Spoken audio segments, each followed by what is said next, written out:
Mas madali upang pagkasundoyin ng langit at lupa, Hoven, kaysa dalawang Pilipino tungkol sa alinmang bagay. Negosyo o kalayaan, bayan o sarili, pumili ka! Paano ninyo nasisikmurang pag-usapan ng negosyo kung mangalipin tayo sa sarili nating bayan? Para kayong mga birhen na naniniwala sa pag-ibig na isang puta! Kaawa-awang mga sundalo ng kawit. Nasa maling ulo ang utak ng inyong pinuno.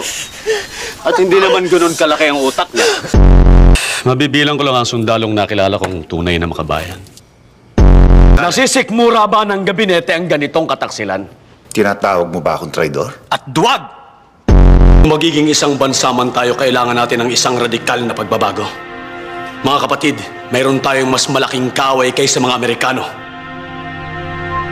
Ang ating sarili. Walang nakaangat sa batas, kahit na presidente. Kung pagpapalaya sa mga traidor ang pakikipolitika, ayoko maging bahagi niyan. Nung una, hiniling nyo na bumaba ako sa gabinete. Ano ito?